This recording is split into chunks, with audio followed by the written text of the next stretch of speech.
कल हम एक चर्चा आपको बहुत अच्छी खुशखबरी बताएंगे। सामने ये जो लाला बैठा ना, कहाँ गए?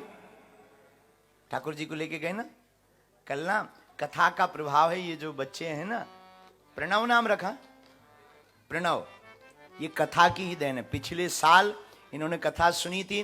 डॉक्टर ने मना कर दिया था कि बहुत कठिन है, बहुत दिक्कत है, बहुत मुश्किल है, लेकिन व्यासपीठ से निकल गया था। भगवान ने चाहा ठाकुर जी होंगे। भगवान की कृपा से बेटा भी हुआ। अब ये पूरी कथा उस बेटा को सुना रही। तो इनकी चर्चा ना कल सुनेंगे कि आज ही सुनना है। हाँ तो माइक दो ना, जरा जरा माइक दो। इनकी चर्चा सुनते फिर आरती करते हैं, फिर अपने अपने घर चले जाना है। यहां नहीं रुकने का बाबा। सीताराम।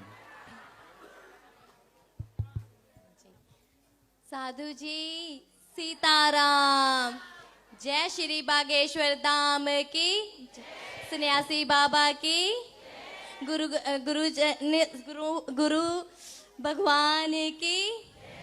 पिछले साल मैं जब यहाँ अक्टूबर में आई तो मैं उस टाइम प्रेग्नेंट थी, पर उससे पहले मैं बहुत बार प्रेग्नेंट हो चुकी हूँ। मेरे इतने मिसकैरेज हो चुके हैं और डॉक्टर ने तो बोला था कि बेबी नहीं होगा, तो अगर आप प्रेग्नेंट भी हो जाते हो तो वो सक्सेस तो कभी होगा ही नहीं। तो फिर मैं यहाँ पे पता नहीं 1-1.5 महीने के करीब देखती रही। तो मुझे ये था कि पहले ही मैं हनुमान जी की पूजा करती थी, दीपक जलाती थी सैटरडे और ट्यूसडे को। तो जब मैंने गुरुजी का देखा तो मुझे रात में सपने में गुरुजी दिखने शुरू हो गए।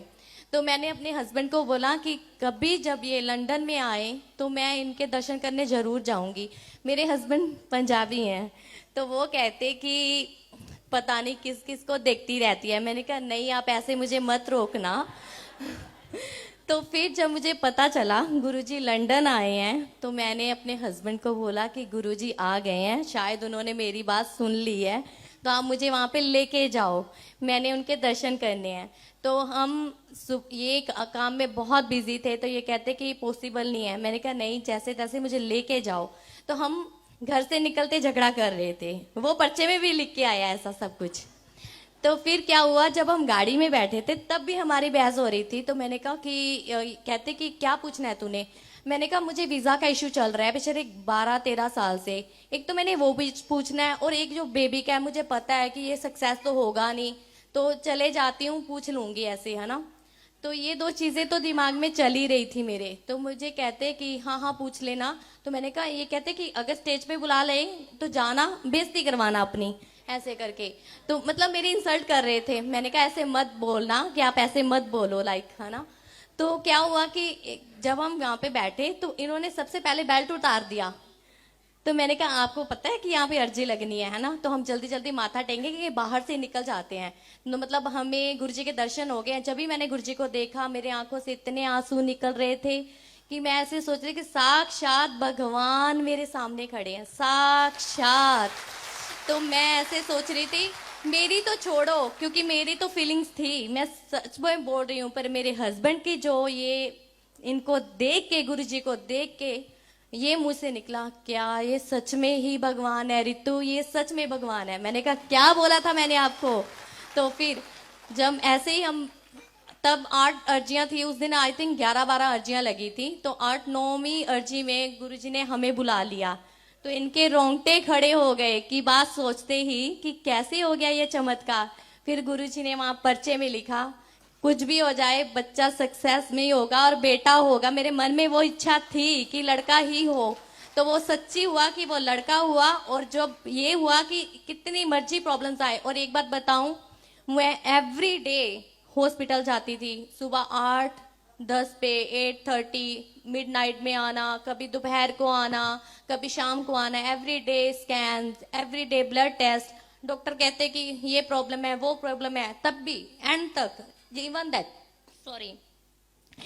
देन जब तक मेरी डिलीवरी नहीं हुई, डिलीवरी वाले दिन इतनी कॉम्प्लिकेशन थी, समझो कि मैं, मतलब डॉक्टरों ने जवाब ही दिया था कि क्या हो सकता है, कुछ नहीं है, सॉरी ये गॉड के हाथ में, अभी क्या हो गया एंड।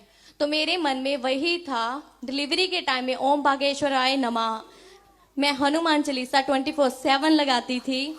और इनको इतना विश्वास हो गया था कि ये कहते थे कि इसके सर पे ओम बागेश्वराय का नमः का जाप लगा के रखो डिलीवरी के फुल टाइम में, तो ये सक्सेस होगा ही होगा। तो वाकई ये सच्ची बात है। वहां पे हॉस्पिटल में सब ने मुझे बधाई दी कि वाकई तो ये सक्सेसफुल स्टोरी, और ये मेरी हिस्ट्री में लिखा गया, मेडिकल हिस्ट्री में, सीरियसली मेडिकल हिस्ट्री में मेरा लिखा गया कि ये सक्सेस केस जो मेरे सामने आया है, तो ये मेरी सक्सेसफुल स्टोरी है।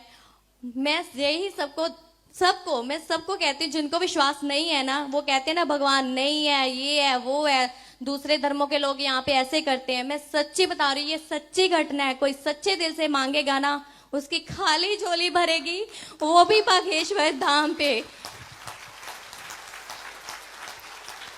और मेरे बेटे को हर एक ने दुआ दी, वो मैं कहती हूँ गुरुजी आपकी महिमा है, ये आपकी सबकी दुआएं लगी हैं मुझे, सबकी। और जब मुझे ये आपकी झोली खाली मेरी आपने भरी है ना, खाली झोली, सब मेरे इंडिया वाले जो मेरी सारी फैमिली हैं, उनके भी बस वही आपका ही गुणगान गाते हैं कि बागेश्वर धाम से खाली झोली भर गई रितु, तेरी खाली झोली भर गई। इस बांझ की कोख आपने भरी है। बालाजी एक बार खूब साधुवाद हो जय श्री राम बोल करके। ये बालक खूब दीर्घायु, जय श्री राम। ये बच्चा खूब दीर्घायु, बड़ा प्यारा मुटकू है। गुरुजी इस पे अपना आशीर्वाद बनाए रखा, और ये कभी भी बुरे काम में ना जाए, मांस मंत्रा से बिल्कुल दूर रहे। हाँ बहुत अच्छा। जब आप माता पिता ऐसे धार्मिक होंगे, निश्चित रूप से संतति भी धार्मिक होगी। एक बार पुनः धन्यवाद ताली बजाकर। ये कथा का प्रतिफल है।